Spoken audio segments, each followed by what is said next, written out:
Hello and welcome to the 10-Minute Project Fix. My name is Gary Wills, I'm your host, and I'm also the founder of a recruitment company called Talent Today that is fast-tracking the recruitment process for the project delivery world. In each episode, we'll be discussing all things project delivery, and we'll be speaking to the very best project leaders and CIOs in the marketplace that have been there, done it, got the t-shirt, and got a lot of war wounds along the way. If you like what you hear from the podcast, please hit the like button, please subscribe to the channel, and please share or add a comment. Today, I am joined by Richard Hatton, who is an experienced program director, program manager, transformation consultant. He's pretty much done it all. He's worked with the likes of Sainsbury's Bank, he's worked at EE, and most recently, where is it you've most recently been working, Richard? Just rolled off a contract with Berry Brothers and Rudd, 325-year-old business. Amazing. Fantastic. Fine merchants, incredible business. Excellent, excellent. Richard, how are you today? Very well, thank you. How are you? Very well indeed, very well indeed. Richard, do you mind just giving them a bit of a brief overview as to who you are and what you do? And then we'll get going with the 10-minute project fix. Yeah, sure. So I'm Richard. I'm a program lead, really, kind of operate between program management, program directorship, that sort of space. I deliver generally digital transformation projects. I've worked with brands like EE, like Vodafone, Sainsbury's, to deliver significant digital transformation across all of the digital spectrum, really. I suppose part of my speciality is within e-commerce. One of the things that I've done is led e-commerce or e-commerce teams. So I suppose I approach digital transformation from an e-commerce perspective, always having an eye out on what the final product will look like when it's being used in anger by those people within the business. Yeah, and you're just becoming available, aren't you? So you're just soon to be on the market, is that right?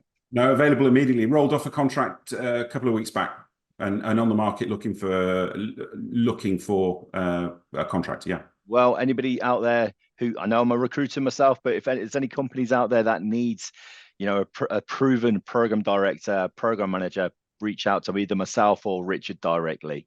Anyway, let's get going with this. Right then, we've got 10 minutes to try and get through as much as we possibly can to get this project delivered, okay? So no pressure. Love it. Right, okay. So what would you say is your top three tips that you would give somebody to ensure that the project has the best chance of success? Yeah, I love this question. I think it's about, first of all, it's about creating the right environment. That for me is about having open communications with people, about fostering an environment where collaboration exists and succeeds, really trying to create a space where people are comfortable with idea sharing. And I think that kind of fosters that creativity and innovation that I really enjoy. That's a space I really enjoy working in. I think that's when really, really good things happen. I think number two is about providing a clear direction for people. I think people have got to really understand what the end game is, what the vision is, where you're trying to get to. So it's about creating that place where people can see that, making sure that people's roles and responsibilities are really, really clear.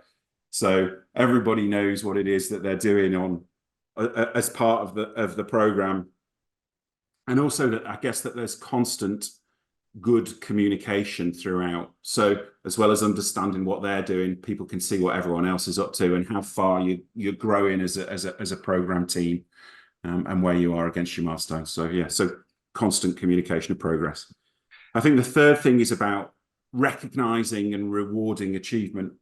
Even the sort of mini successes should be celebrated, whether it's an individual or as a team. If it's reaching a milestone, if it's just solving a problem. I think there's something about creating an environment where you celebrate success, and it really helps push people forward. I love that. That's the first time I've heard that as well. Like celebrating the wins, it can be so small, but that just breeds confidence into the team, doesn't it? I think so. I'd hope during this process to really instill, I suppose, my vision that actually it's more about the who than the how. I'm really about people and how people work and trying to get the best out of people and getting the right people in the right roles to ensure that things move forward. And I think by celebrating success, by making sure they're rewarded for those decisions they make, I think it's really important. And on the flip side, How do you mitigate risk? What's your steps on that? Well, so I think this is about documentation, and I think this is about making sure that actually, you're monitoring and reporting those risks in an open and honest manner. Yeah. I think the frequency by which you do that, the more you discuss the potential risks that you've got, the better you become at mitigating them, and the more familiar everybody is with the challenges that you're dealing with, and the easier they are to solve. Excellent. And you're sort of quite a people's person. I can see that. You come across so well on the camera. What's your approach then with stakeholders, and sometimes maybe tricky stakeholders?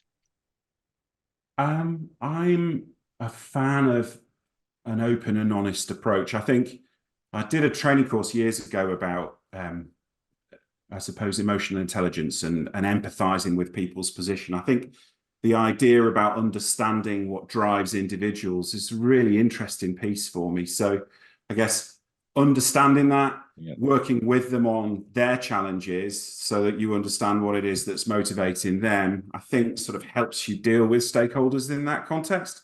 I think having frequent, open and honest communication is is the right way to go. Yeah. Yeah, I'm with you on this. We're singing on the same hymn sheet. Sheet here. I can't get my words out. Right. In a project, when we've hit a problem on a personal level, it could be, I don't know, let's say there's a cyber breach, or there's a major issue with the project, let's say, for instance. How does that make you feel personally? Responsible, I think. I have a sort of a tendency to take that responsibility on, but I think that's a good thing. It feels like that's the bit that's going to help me drive the thing forward. If I take responsibility for it, if we can, if somebody owns the problem, at the very least, somebody's looking at it, somebody's trying to deal with it. So I think responsible is the thing. I think there's two things here, isn't there? There's, if you're working on a program that's failing, how do you feel? Well, responsible, and I feel like I need to move that piece forward, and I need to replan and rework that. Or if you're brought in to manage a program that's failing, has already failed, how do you feel? Well, I think there's a level of excitement about doing that. That's a challenge, isn't it? That's about saying, oh, here we go. Somebody's not managed this, but I think I can. I want to pull people together. I want to get everybody in a room, and I really enjoy the challenge of moving that piece forward. Yeah, you seem like quite an enthusiastic type of person. We'll try. Is there an element of you that enjoys a crisis?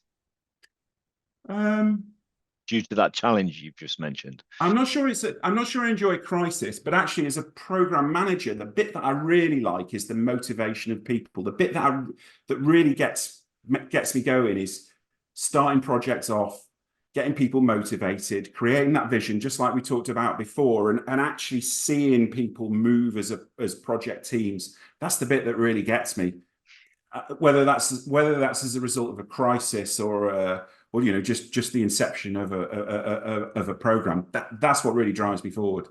Excellent. And obviously we're coming to that now, trying to deliver the project. What steps do you put in place to get the project back on track so we can get it delivered on time and to budget? I'm a big fan of planning the work and then working the plan. Right. Okay. So the idea here would be to ensure that the plan is watertight. Yeah. I'm going to spend as much time as I can there making the plan watertight, and then the rest of the time it makes it easy, right? Once my plan's watertight, it's easy to action the plan. So plan the work the plan. Excellent. Okay. And we're doing so well for time. I might just throw you a little curveball question in. Love it. Throughout like some of these big positions that you've worked in before and great companies that you've worked for, which one was the best client, the best opportunity that you've worked on, the best project? well, I work with an international travel brand called Scenic. They are a 7-star luxury Wow. cruise line, sort of thing you see in the travel pages of the weekend papers. They were an amazing organisation based out in Australia. So as part of the work that I did with them, we sort of travelled the world as part of the contract, helping them with a Salesforce implementation, but also a full digital global replatform. So the work was interesting, the business was interesting, and the locations were interesting. So really an amazing contract. Love that. And you got to go on the 7-star cruise ship as well? Yeah, I mean, I was, 45 at the time, so 25 years probably too young for the you were best mates with the captain.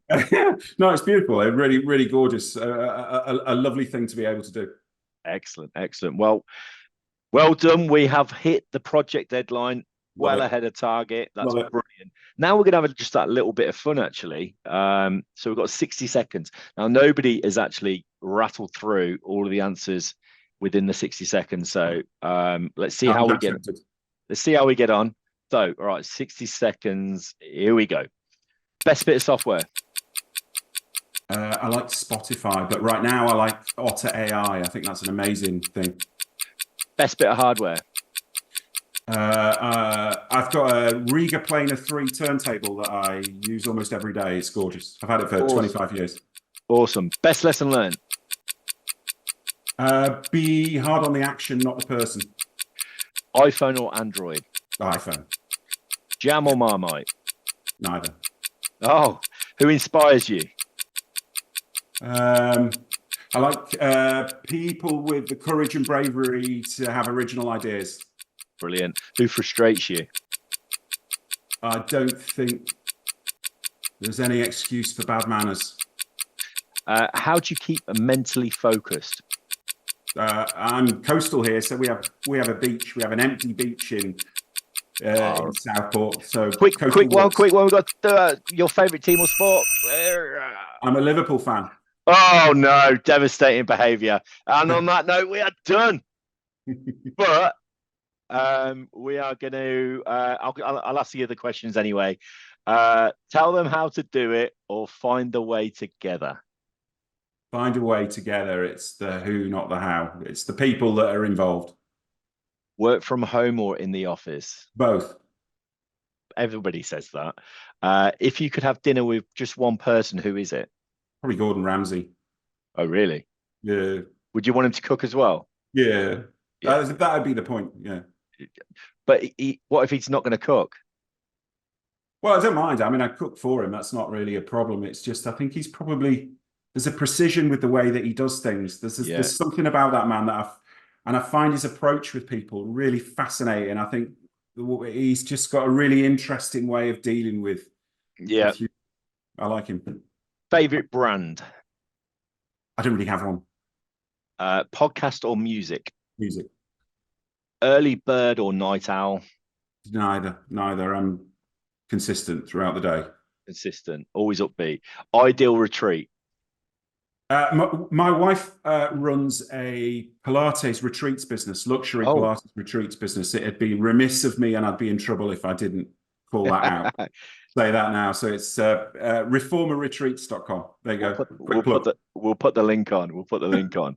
Well, Richard, I've got to say, massive thank you for coming on the 10-minute project fix. Stay on the line, but we're going to finish here. If anybody is on the lookout for a program director, program manager like Richard with abundance of energy, please do either reach out to myself or to Richard directly. Let's get him back into work. Cheers, Richard. Cheers. Thanks, Gary. Thank you.